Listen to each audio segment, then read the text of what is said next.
tout un mois de mai pour les marchés boursiers. Depuis le début du mois de mai, c'est des hausses quand même spectaculaires après un mois d'avril très difficile. Et là, on se dit, est-ce qu'il y a encore du gaz dans le réservoir pour terminer l'année 2024 sur les chapeaux de roue? Puisqu'habituellement, le mois de mai peut jouer pour, on dit, mai fait l'année.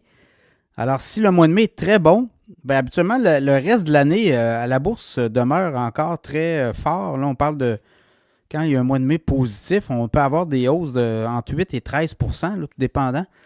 Et depuis le début de l'année, si vous regardez les indices boursiers, ben, c'est quand même assez fort, là. Donc, est-ce qu'on pourrait avoir un mois de mai significatif ou à tout le moins qui représenterait, je regarde vite les indices boursiers pour début de l'année. Le TSX, depuis le début de l'année, est en hausse de 7 % et les autres indices, je regarde le Dow Jones en hausse de 6 %, le S&P 500, quand même 12 % de hausse et le Nasdaq, 13,4 %. Et là, on se dit ça va être dur à battre, mais non. On pourrait avoir quand même encore une poussée. Les analystes de BMO, la Banque de Montréal, eux, voient le S&P 500 d'ici la fin de l'année là, à 5600. Donc, encore un potentiel de croissance intéressant, là, tout dépendant aussi de où on le voit, parce que si vous regardez, au 19 avril, on était à 4967. Donc, ça serait une poussée d'à peu près plus de 10 % là, à 5600. Là, c'est sûr qu'il a reparti vers le haut. Il a monté plus de 400 points depuis ce temps-là. Mais ce que je veux dire, c'est que les analystes voient encore du bon cette année. On dit que les investisseurs sont présents. Et il y a beaucoup, beaucoup de momentum, année électorale aux États-Unis, beaucoup de positivisme sur les marchés boursiers. Et on dit aussi avec une baisse de taux éventuellement au Canada avant les États-Unis. On sait que la Banque du Canada va bouger. Est-ce que c'est juin? Est-ce que c'est juillet? Mais on dit que quand ça arrive avant, ben l'indice, le S&P 500, ben le S&P TSX, là, l'indice TSX de Toronto a toujours tendance à surperformer l'indice du S&P 500. Donc, on est quand même en différence de 5 points de pourcentage, là.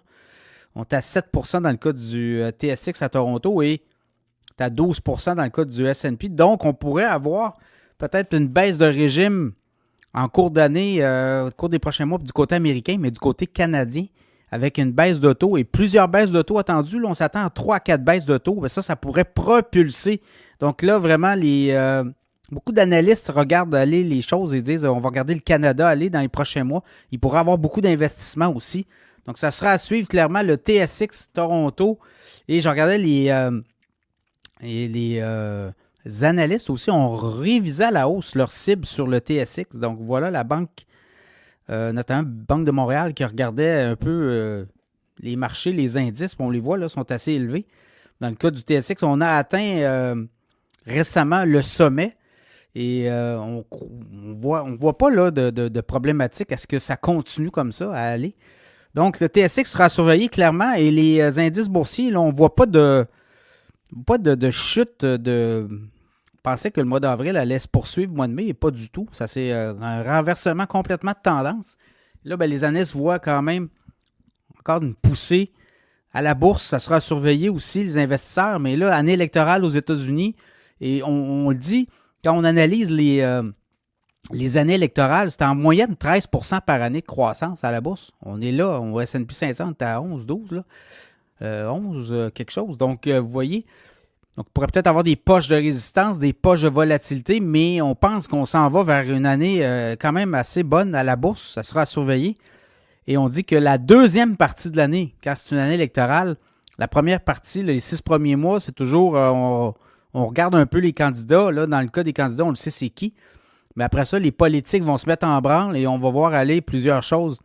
Et souvent, les marchés boursiers répondent favorablement, deuxième partie. Donc, les marchés boursiers nous en donnent pour notre argent cette année, sera à surveiller pour les prochains trimestres.